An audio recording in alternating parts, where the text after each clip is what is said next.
angkatan pertama ya. Yang saya tidak perhatikan sesungguhnya siapa dia, tapi belakangan setelah masuk di Fakultas Pertanian baru saya ingat gitu kalau beliau adalah peserta bimbel yang didirikan angkatan pertama dulu. Dan sejak aktif di HMI, rupanya dia juga mengikuti jejak saya, kemudian menjadi aktivis, menjadi baik di kampus dan terutama di HMI, sampai menjadi ketua, menjadi, saya lupa apakah beliau sempat di Batko ya. Tapi kemudian tentu karena jarak kami agak jauh, menjadi ya lebih dekat lagi ketika almarhum Zainul Aidin ini menjadi pengurus BPB HMI. Mengapa menjadi dekat dengan saya? Karena setiap saya ke Jakarta dalam tugas negara, karena kebetulan sejak sebelum itu, meskipun waktu itu saya jadi kepala Bapeda dan sebagainya, tapi setiap saya ke Jakarta saya selalu kontak almarhum. Kemudian dia datang ke Wisma NTB dan menemani saya gitu. Dan kami biasanya nonton film di tim gitu, di Taman Ismail Marzuki. Selesai di PB HMI seperti yang tadi sudah diceritakan oleh Bang Ketua Koordinator Majelis Wilayah Bang Didi misalnya, ketika di KPU, setelah di KPU aktif di Demokrat,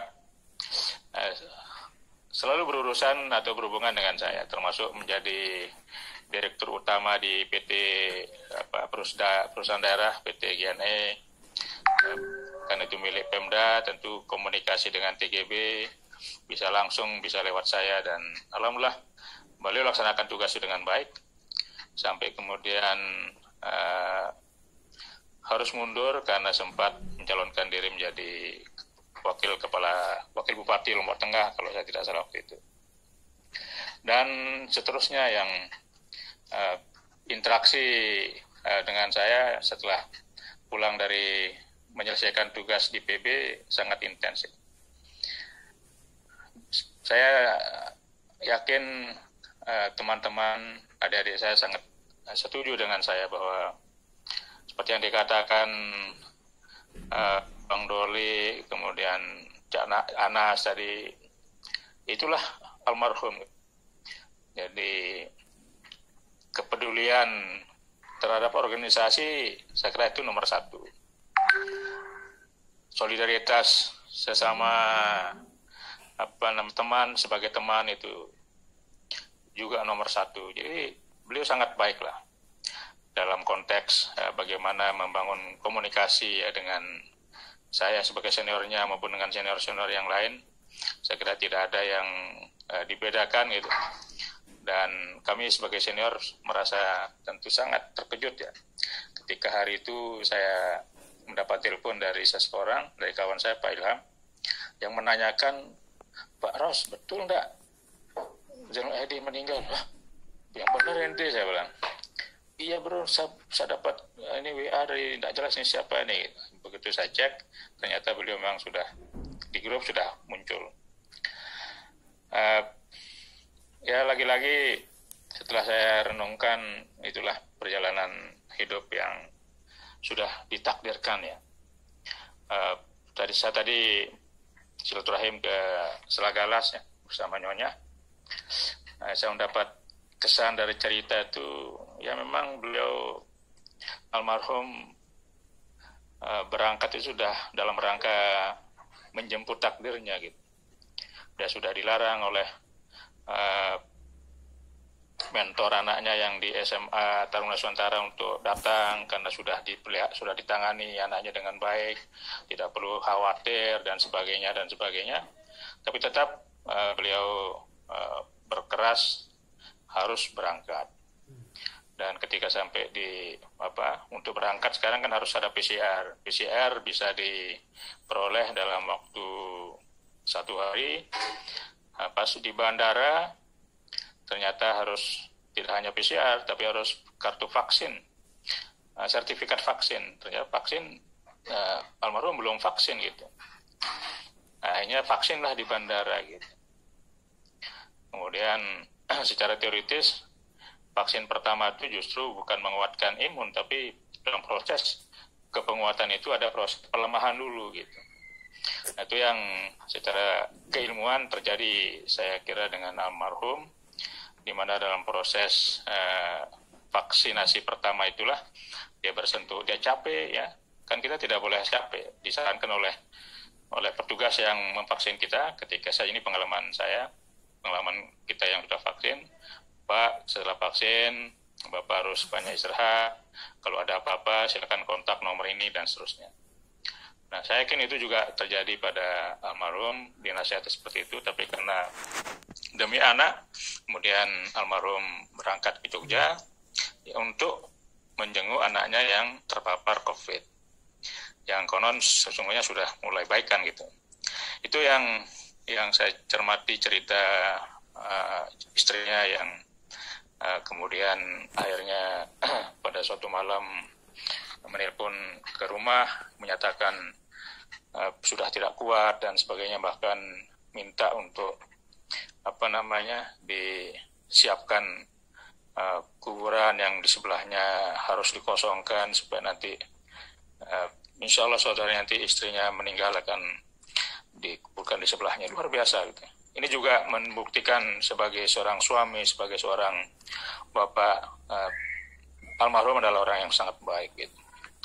Sampai mau meninggal pun itu ingat gitu bahwa memesankan istrinya, bahkan istrinya sempat menuntun dan sebagainya ketika di malam terakhir itu. Bulan tadi cerita pada saya gitu, yang bagaimana komunikasi dia di malam terakhir dengan almarhum suaminya yang sangat tentu dia cintai. Dan dalam perjalanan setelah meninggal, ketika Jogja sudah lancar, ternyata di Banyuwangi ada kendala karena tidak boleh menyeberang Bali kan. Karena di Bali tutup, tidak boleh lewat jenazah yang terpapar COVID. Tapi itulah juga lagi-lagi takdir Allah telah mengatur, sudah sampai pada puncak kepasrahan, ternyata ada jalan dari Allah lewat tangan-tangan pejabat yang beliau juga sangat baik gitu. Ada Pak Gubernur membantu, Pak Kapolda NTB membantu, Pak Sekda NTB membantu dan sebagainya, Kepala Dinas Perhubungan membantu, sehingga almarhum jenazahnya bisa menyeberang dari Banyuwangi ke Ketapang dan sampai di Lombok. Alhamdulillah waktu itu sudah tidak terlalu terlambat gitu.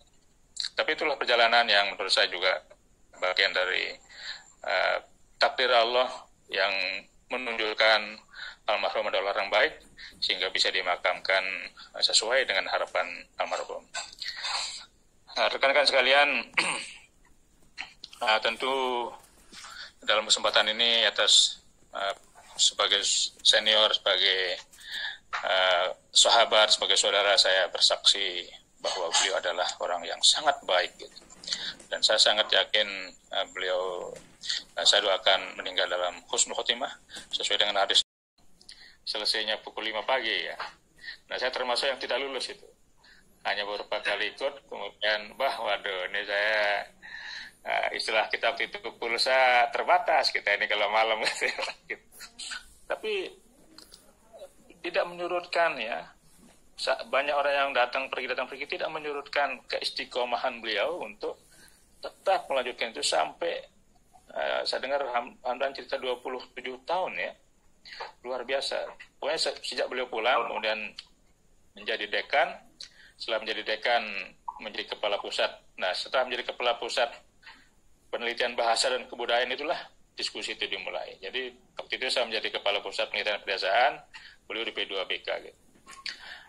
Banyak yang berseloroh, ada teman yang berseloroh membedakan antara P3P yang saya pimpin dengan P2BK yang almarhum pimpin. Beliau, teman-teman bilang kalau kita mau belajar buat proposal, cari duit, ya P3P tempatnya gitu, cari Bang Rosyadi itu ahlinya katanya. Tapi kalau kita mau ilmu, belajar cari ilmu dan sebagainya, ya itu video BK tempatnya gitu. Jadi ada stigma semacam itu yang dibangun oleh teman-teman, karena memang ya itulah khasan beliau yang semua orang mengakui. Dari saya secara pribadi sebagai seorang juga sarjana ilmu sosial, yang saya kagum dari almarhum Abah Husni itu adalah kemampuan beliau untuk membuat instrumen dari teori-teori yang begitu abstrak yang beliau ajak kita diskusikan gitu. Teori-teori sosial kan abstrak. Kita kalau di sosiologi bicara tentang relasi sosial, apa sih relasi sosial? Sangat abstrak. Tapi Pak Al-Bah Husni bisa membuat teori yang abstrak itu punya instrumen untuk kita praktekkan di masyarakat. Gitu. Untuk kita bagaimana menjadi orang yang baik, gitu. Bagaimana menjadi orang yang jujur, gitu. Kalau para ahli yang lain, katakanlah termasuk saya mungkin, ya itu tugas di dunia pendidikan, gitu. Membuat orang baik, membuat orang jujur, tergantung bagaimana. Nah, almarhum Abah Husni ini mengatakan apa itu? Nah, itulah beliau kemudian di awal-awal ada istilahnya pembelajaran primer, ada learning organization yang juga beliau buat instrumennya. Terakhir, beliau membuat sekolah perjumpaan. Nah, tentu kawan-kawan yang belum pernah mengikuti diskusi tentang sekolah perjumpaan bingung, apa sih sekolah perjumpaan? Saya kira Hamdan paham, kalau karena saya tahu beberapa, ini termasuk salah satu murid beliau ya, yang punya tanggung jawab ini untuk melanjutkan sekolah perjumpaan itu, karena antum saya tahu meskipun sering ngecop ya, tapi ilmunya sudah dapat saya yakin. Begitu juga teman-teman lain. Nah, terakhir, karena saya tahu banyak teman-teman yang ingin juga bertestimoni, yang membuat saya merasa ikut sangat sedih ya dengan Abah Husni ini.